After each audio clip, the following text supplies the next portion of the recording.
those things which the devil used as his allies.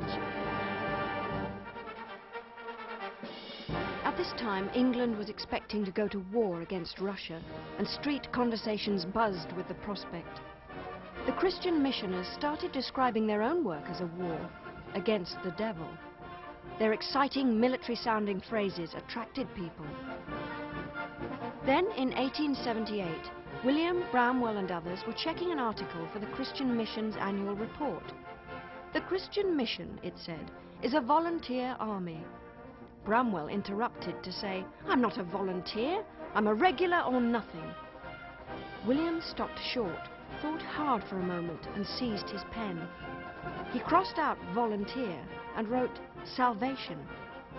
"The Christian Mission," read Bramwell out loud, "is a salvation army." The idea caught on like wildfire, and people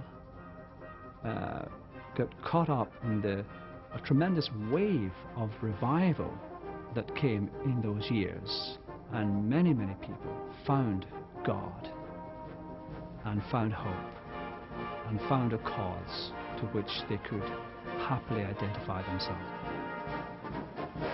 As the Salvation Army grew, it began to develop the outward military characteristics which we now associate with it: the uniforms, the flag, and of course the music. Music had always been extremely important to William and Catherine. Music has a divine effect upon divinely influenced and directed souls. Music is to the soul what the wind is to the ship, blowing her onward in the direction in which she is steered. William used lively tunes, often played by brass bands, to attract people to meetings. Members of his family and other Salvationists wrote lyrics to well-known melodies, such as "A Life on the Ocean Wave" and "Marching Through Georgia." William wrote in spirited defense to his critics. Secular music, do you say, belongs to the devil, does it? Well, he's the thief. Every note and every harmony is divine and belongs to us.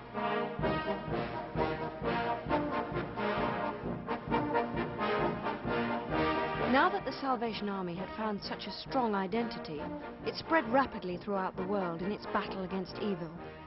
But in Britain in the early 1880s, the fight was bitter.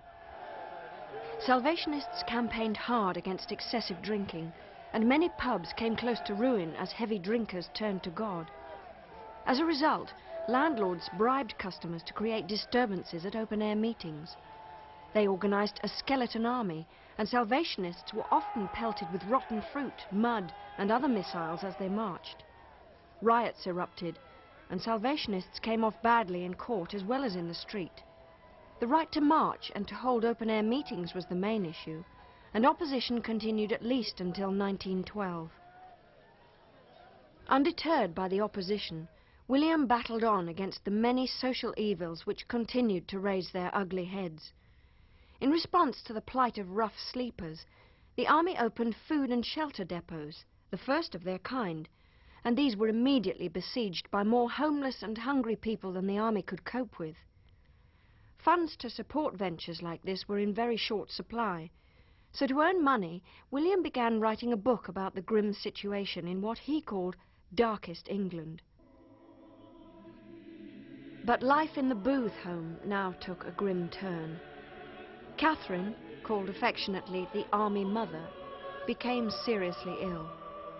She died aged 61, surrounded by her family. There was great sadness at her death. She had been beside William in all his struggles, giving wise counsel to him and to countless others.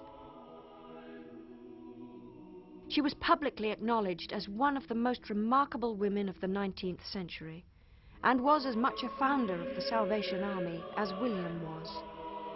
It was a devastating blow to him. He never recovered really from her death. He missed her immensely. So for a further 22 years before his own death in 1912, the same year as the sinking of the Titanic, he threw himself just unreservedly into his work. He finished his book, In Darkest England and the Way Out, in which he poured out his feelings